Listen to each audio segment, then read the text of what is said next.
जय हिंद साथियों, स्वागत है आप सभी का आपके अपने यूट्यूब चैनल बिग जोश में। तो साथियों, उम्मीद करता हूं कि आप सभी स्वस्थ होंगे।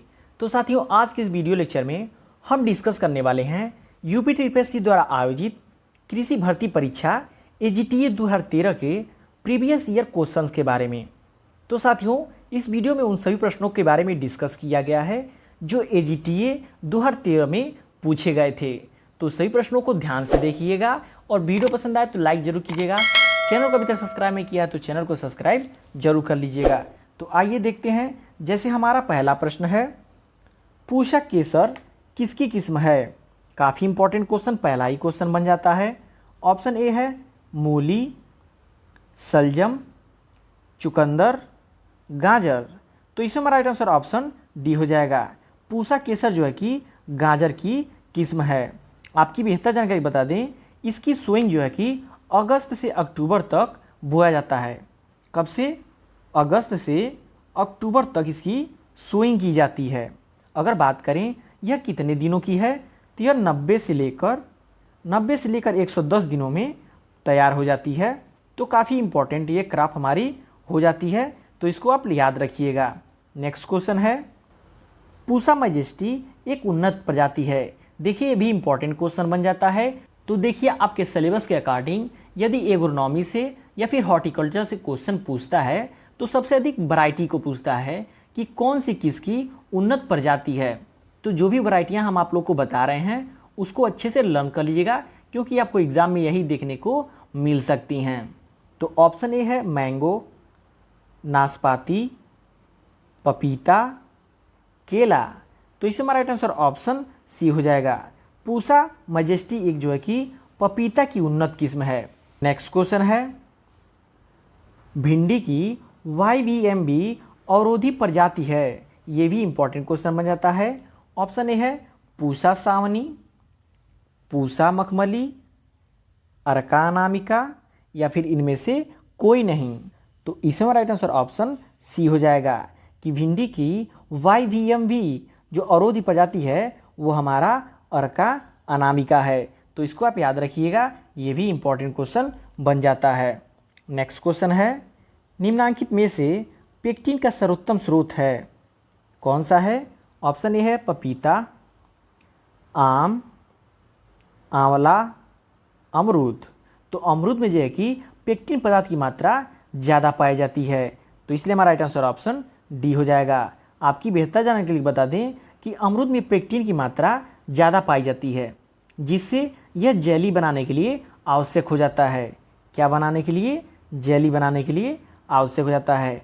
तो इसको भी आप लर्न रखिएगा, क्योंकि आपसे जैम जेली आपके सिलेबस के अकॉर्डिंग है और इसको जरूर एग्जाम में पूछेगा। नेक्स्ट क्वेश्चन है, लोकाट का वनस्पतिक नाम है। ऑप्शन ए है इरियोबोट्रिया ड्रबिया, इरियोबोट्रिया इलिप्टिका, इरियोबोट्रिया लेटिफोलिया, इरियोबोट्रिया जैपोनिका। तो इसमें हमारा राइट आंसर ऑप्शन डी हो जाएगा। लोकाट का वानस्पतिक नाम जो है कि इरियोबोट्रिया जैपोनिका है।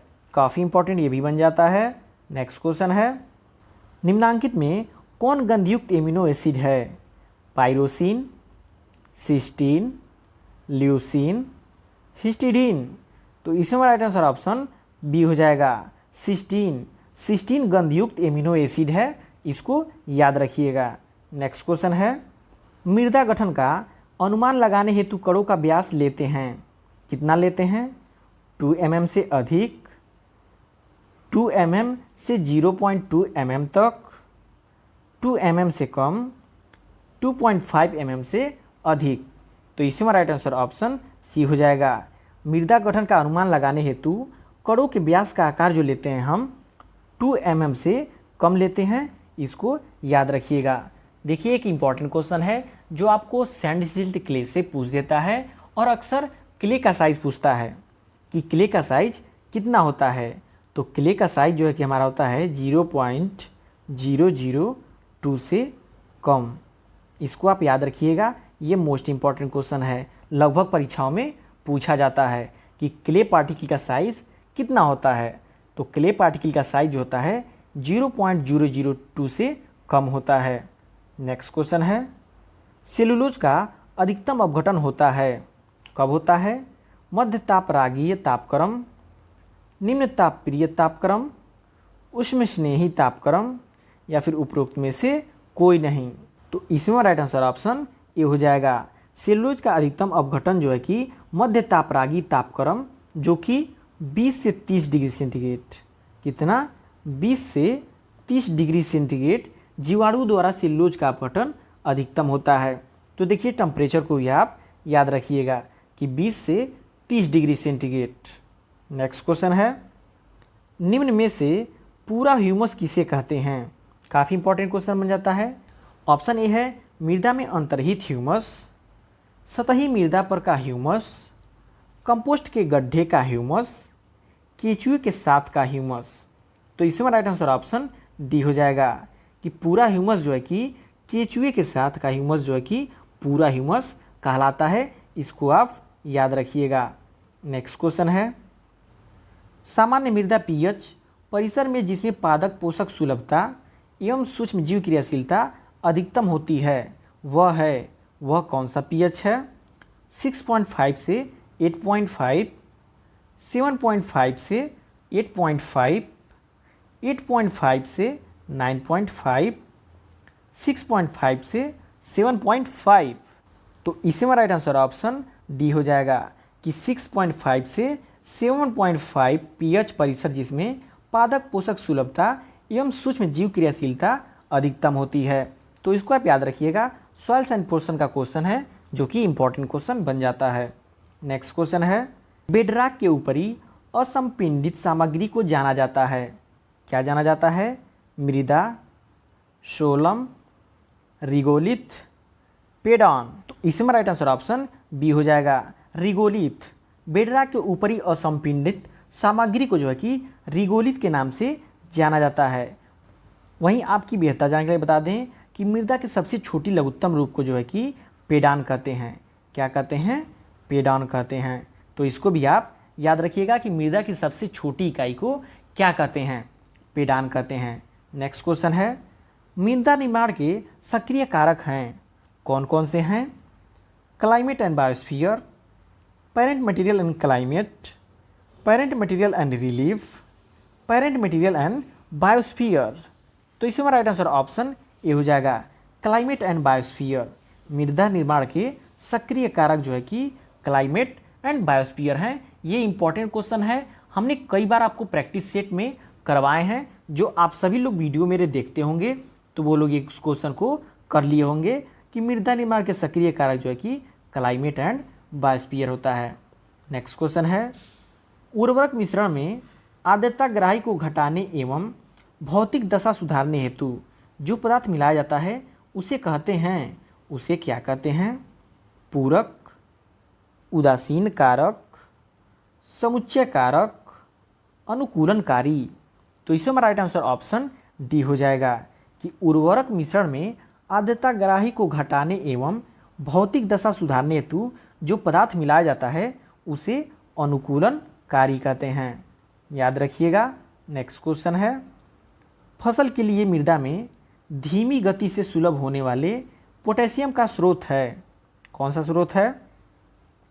खनिज पोटेशियम, विनिमय पोटेशियम, अविनिमय पोटेशियम, मृदा घोल से उपस्थित पोटेशियम। तो इसमें राइट आंसर ऑप्शन ए हो जाएगा, खनिज पोटेशियम। फसल के लिए धीमी गति से सुलभ होने वाला जो पोटेशियम होता है वो खनिज पोटेशियम स्रोत हमारा हो जाता है। नेक्स्ट क्वेश्चन है, अधिकतम धनायन विनिमय क्षमता होती है, किसमें होती है? पॉडजोल मृदा में, लेटराइट मृदा में, ग्ले मृदा में, या चनोजम मृदा में। तो इसमें राइट आंसर ऑप्शन डी हो जाएगा, चनोजम मृदा में अधिकतम धनायन विनिमय क्षमता जो होती है चनोजम मृदा में होती है। ये सॉइल का पार्ट का क्वेश्चन है, आप इसको याद रखिएगा। नेक्स्ट क्वेश्चन है, फास्फेट का अधिकतम स्थिरीकरण किस पीएच परिसर पर होता है? मोस्ट इंपॉर्टेंट क्वेश्चन है। यदि पीएच टॉपिक से आपको क्वेश्चन उठाता है तो यहाँ से एक क्वेश्चन बनना कंफर्म है। ऑप्शन ए है 8.5 से 9.5, 4.5 से 5.5, 7.5 से 8.5, 6.5 से 7.5। तो इसमें हमारा राइट आंसर ऑप्शन बी हो जाएगा। फास्फेट का अधिकतर स्थिरीकरण जो है कि 4.5 से 5.5 pH तक होता है। काफ़ी इंपॉर्टेंट क्वेश्चन है। नेक्स्ट क्वेश्चन है, संतृप्त जल बहाव हेतु मृदा की जल पारगम्यता निम्नलिखित में से किस कारक पर निर्भर करती है? ऑप्शन ए है मृदा रंध्र आकार, मृदा जल की मात्रा, मृदा रंध्र आकार एवं मृदा की जल की मात्रा, उपयुक्त में से किसी पर नहीं। तो इसमें हमारा राइट आंसर ऑप्शन सी हो जाएगा कि संतृप्त जल बहाव हेतु जल की पारगम्यता मृदा रंध्र आकार और मृदा जल की मात्रा पर निर्भर करती है। नेक्स्ट क्वेश्चन है, वर्मिकुलाइट एक एल्यूमिनो-सिलिकेट मृत्तिका है जिसमें एल्युमिनियम तथा सिलिकेट का अनुपात होता है। एल्युमिनियम तथा सिलिकेट का अनुपात कितना होता है? ऑप्शन ए है 1:1, 2:2, 2:1, 2:1:1। वर्मिकुलाइट व मोंटमोरिलोनाइट एवं एल्युमिनियम तथा सिलिकेट का अनुपात जो होता है वो 2:1 होता है। कितना होता है? 2:1 होता है। इसलिए हमारा राइट आंसर ऑप्शन बी हो जाएगा। वर्मिकुलाइट अत्यधिक ऋणावेशित होती है। क्या होती है? वर्मिकुलाइट अत्यधिक ऋणावेशित होती है। क्रिस्टल इकाइयों के बीच में जल अणु मैग्नीशियम आयनों के साथ मजबूती से अधिशोषित रहते हैं। तो इसको भी लर्न कर लीजिएगा। नेक्स्ट क्वेश्चन है, निम्न में से कौन सा कारक सार्वभौमिक मृदा ह्रास समीकरण द्वारा मृदा ह्रास की गणना में प्रयुक्त नहीं है? ऑप्शन ए है वर्षा, ढाल की लंबाई, फसल प्रबंधन, उर्वरक प्रबंधन।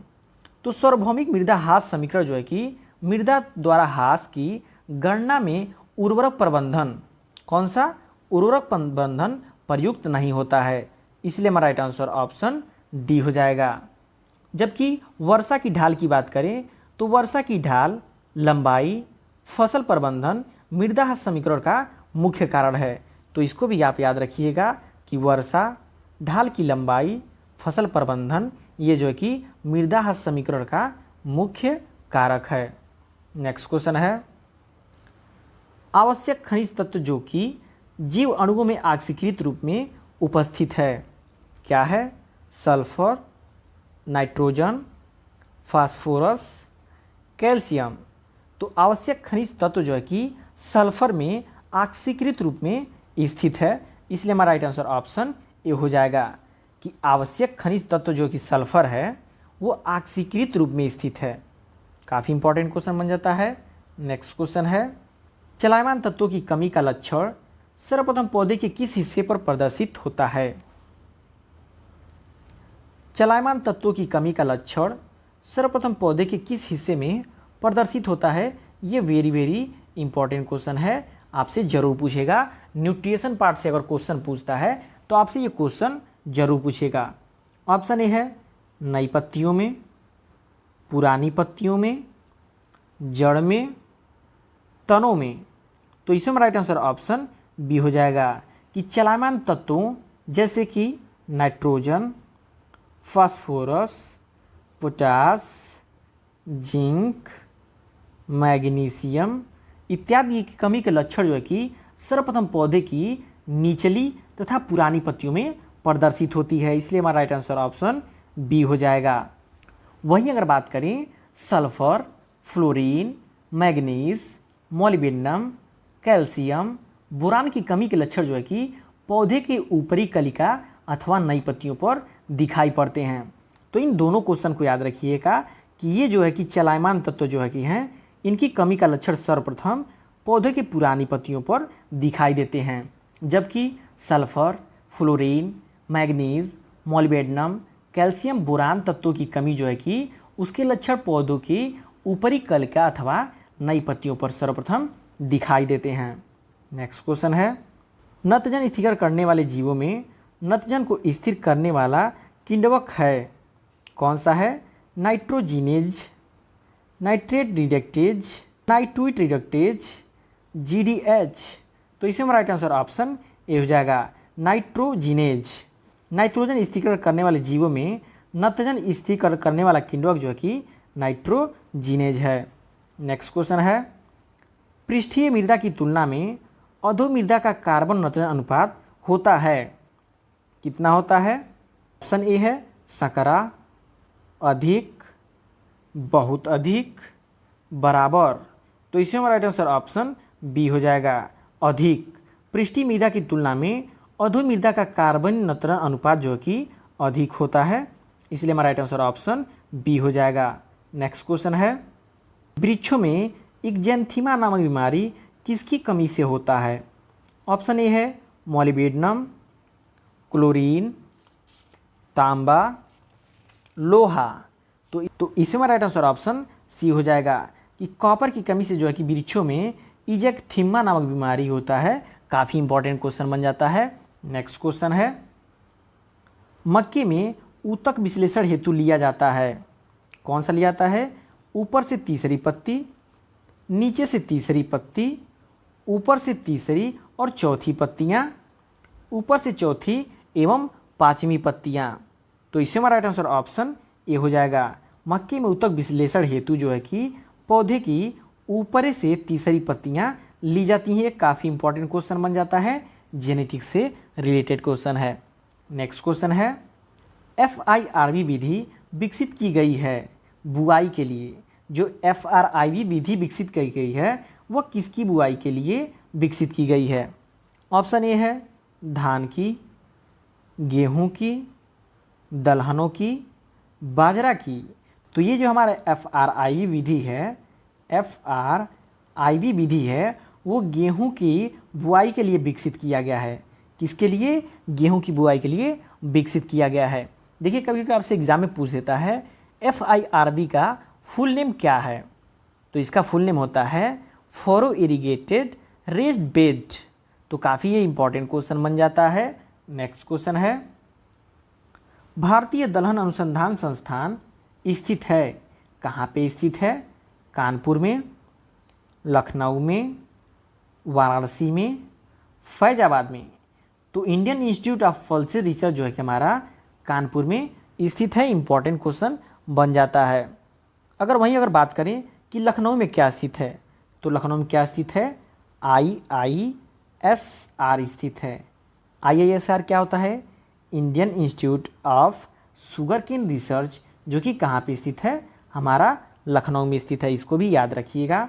वहीं अगर वाराणसी की बात करें कि वाराणसी में क्या स्थित है, तो वाराणसी में हमारा स्थित है IIVR, Indian institute of vegetable research, जो कि वाराणसी में स्थित है। तो इन तीनों को आप याद रखिएगा कि भारतीय दलहन अनुसंधान संस्थान कानपुर में, Indian institute of sugarcane research Lucknow में, Indian institute of vegetable research Varanasi में। नेक्स्ट क्वेश्चन है, सल्फोसल्फ्यूरान का प्रयोग किया जाता है। किसके स्थान पर प्रयोग किया जाता है? ब्यूटाक्लोर के स्थान पर, फ्लोरोमेट्यूरान के स्थान पर, आइसोप्रोट्यूरान के स्थान पर, या फिर उपरोक्त में से किसी के नहीं स्थान पर। तो इसे हमारा राइट आंसर ऑप्शन सी हो जाएगा, आइसोप्रोटान के स्थान पर। सल्फोसल्फ्यूरान का प्रयोग जो है कि आइसोप्रोटान के स्थान पर शाकनाशी के रूप में किया जाता है। यह गेहूं में फ्लेरिस माइनर को ख़त्म करने के लिए प्रयोग किया जाता है, क्योंकि फ्लेरिस माइनर जो है कि आइसोप्रोटान के प्रति सहनशील हो गया है। तो देखिए इसको भी आप याद रखिएगा। आपसे क्वेश्चन पूछ देता है कि गेहूं की फसल में जो है कि फ्लेरिस माइनर होता है वो किसके प्रति सहनशील हो गया है? तो आइसोप्रोटान के प्रति जो फ्लेरिस माइनर होता है, जिसे गेहूंसा या गेहूं का मामा कहता है, वो हमारा आइसोप्रोटान केमिकल के प्रति सहनशील हो गया है। इसलिए उसके जगह पे सल्फोसल्फ्यूरान का यूज किया जाता है। नेक्स्ट क्वेश्चन है, वानस्पतिक सुषुप्तावस्था पाई जाती है। किसमें पाई जाती है? धान की प्राचीन देसी किस्मों में, संकर धान में, नवीन बोनी धान की किस्मों में, या फिर उपरोक्त सभी में।